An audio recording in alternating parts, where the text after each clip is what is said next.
Hey guys, Jared here, going to be doing some more Call of Duty Black Ops 2. This time we're playing some team deathmatch on the map Grind. I always seem to have good games on this map. I'm going to be using the new DLC gun, the Peacekeeper, which is kind of, as they described it, an SMG assault rifle hybrid. The setup I currently have is I'm using the Wildcard primary gunfighter, and my attachments are fast mag, long barrel, and a foregrip. Now they did describe this gun as an SMG assault rifle hybrid, but basically what it is the AK-74U from Black Ops 1. They kind of had to add in a gun because it left that void of a kind of a good all-around carbine, one that's not really going to be able to out-snipe your enemies, but another that's going to work somewhat well for up close. Basically be that gun that works virtually everywhere, but will be outmatched within its certain abilities. You will definitely get out-sniped if you have the 74U in Black Ops 1, but you can counter-snipe them with the 74U. It just takes a little bit of aiming, a little bit of skill to be able to do that. I kind of don't want to use the word skill when I'm talking about Call of Duty because those two words just don't go well together, but you get my point. Anyway, I keep having people tell me, don't use the foregrip. The foregrip doesn't do anything, it has absolutely no effect, and it actually does. It does have effects on the guns, but it entirely depends on your loadout. It's kind of interesting how they did this. So if you put a foregrip on your gun with absolutely no other attachments, it does jack shit. It will not reduce the recoil of your gun at all. But in conjunction with some of the other attachments, it actually does affect the way the gun works quite a lot. For instance, the Peacekeeper. The Peacekeeper becomes a very, very good gun if you put a long barrel on it. It gives it that little bit of extra added range that it needs, but at the same time, if you put a long barrel in your gun, it will actually give the gun a little bit more recoil. So, if you add the foregrip, it actually does decrease the amount of total recoil felt. But if you didn't have that long barrel, it wouldn't do anything. So it's meant to kind of counterbalance some of the other attachments. This also works with some of the other things, like say select fire, which I find it funny you need an attachment to change the freaking fire rate of your gun. That's just stupid. But it also works in conjunction with that. For instance, the SIG 5.56. That gun is pretty damn good with the select fire thing, but it has a decent amount of recoil, and the foregrip definitely helps maintain that. But I don't really use it. That's for another video. But like I was saying, there's just some attachments that actually do work in conjunction with the foregrip, and a lot of people don't seem to actually realize that. They just think that the foregrip is useless and it doesn't do anything. So this map and this, oh good god, every enemy in the face of the earth showed up there. That's me getting mad because I got killed just a few kills short. If I killed 2 people there, would have had my top kill streak. Didn't get it. Kind of frustrating. So, something I neglected to mention, I actually am showing you 2 different games in this video, and you'll see why at the end of this first game. So I just won't say anything about it until then. But my score streaks I have set up are the Stealth Chopper, the Dragonfire, and the Warthog. That's my current score streak. I like this combination. This combination works pretty well. The Warthogs don't last quite as long as, say, an escort drone does, but you also can't really shoot them down, and they're definitely going to get kills. They're also going to force people to try to go inside, which is why I have the Dragonfire selected, so I can go inside, and if they're camping in there, try to get them before they're able to shoot my Dragonfire, which happens a lot, but you're usually able to get quite a few kills inside before they do that. So yeah, I kind of like the score streak setup, and it's a pretty effective setup as a whole. The Stealth Chopper is just another extra thing out there. I like using the Warthog and the Stealth Chopper in conjunction with each other. I seem to like that word this video. I like using those 2 together. Because the Stealth Chopper is very easy to shoot down. If anyone has a rocket launcher, your Stealth Chopper's fucked. They're just going to shoot it down immediately. And the Warthog... Oh, someone just rage quit there. The Warthog basically tries, for the most part, actually stops people from actually being able to shoot it down. They die before they get a chance to shoot it down. Until the Warthog goes away, which at that point, usually you'll get a few extra kills. So it's not too bad to have the Stealth Chopper shot down at that point. But hey, I already got another Dragonfire. I'm doing pretty well this game. Actually, I'm doing very well. Both of these games, I would say, are definitely some of the best games I've had in Black Ops 2. They're nothing... I mean, I'm not saying, oh, I'm so MLG Pro or anything like that. They're above average games. They're not flawless games. But they're definitely very good games. So hey, I got a Stealth Chopper and a Dragonfire again. Also, that looks very, very strange, the way he has the shield on his back. I actually never saw it before. I need more ammo. Good thing I have a Scavenger. This gun, you definitely do need Scavenger selected. Also, this is very frustrating. Get shot in the back when I have not many kills left to get. But I'm about to show you something that's even more frustrating than that, and that's why I'm uploading 2 different videos.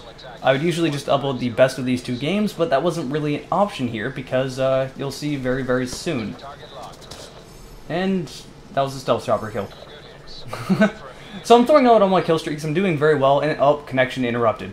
So some fucking butthurt host, look at this, I am 31-2. That's a pretty damn good game. Some fucking butthurt host decides to dashboard out and ruin the game for everybody else.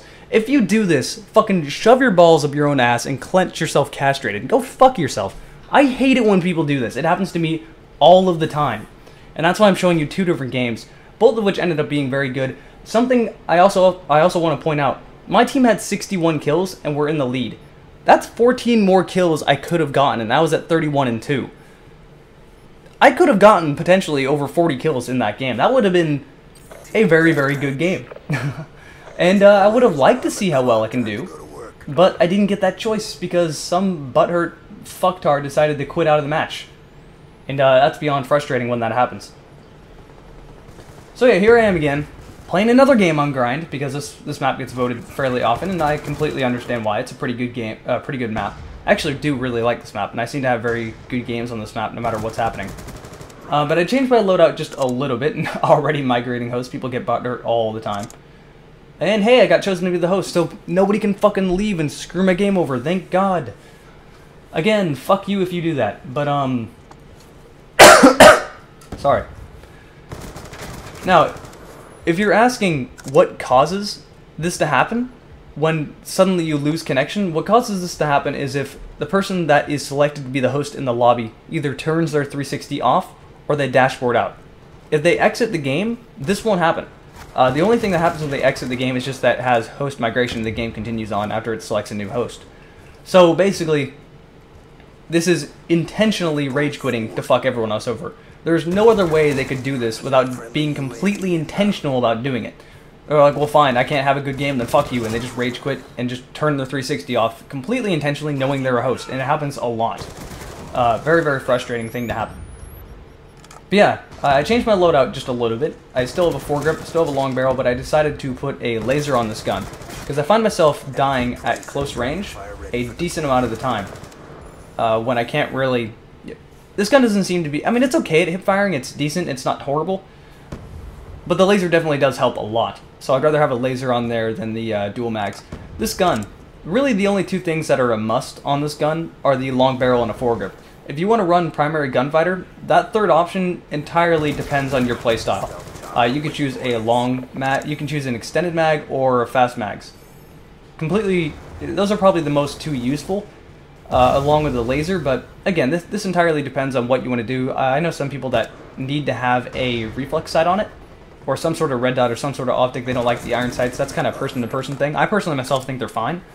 Actually, to me, I think they're really easy to use. Actually, very good iron sights, so I don't really feel the need to put anything else on them. Also, I'm not really shooting at anyone long range with this. It's just kind of a... I try to use this as a good medium range gun. And oh, geez, all the enemies and I died around the corner. Fuck you, Black Ops 2. But hey, I did get all my kill streaks there. I actually got my top kill streak by an assist, which is... I love score streaks. I like how it's all score-based now.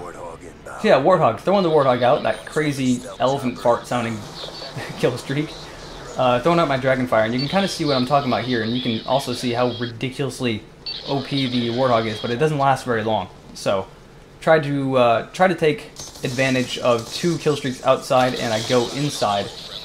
Try to kill as many people as I can, and usually it works pretty well. Every once in a while, you will get screwed by someone that has like a shotgun or something, and they'll just insta-kill your Dragonfire, but you know, every once in a while that happens. But most of the time, you're able to do pretty well with this thing.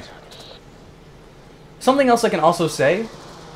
Oh, yeah, see, I died fairly quickly, but I am getting a decent amount of kills with my other kill streaks, so all's good, I guess.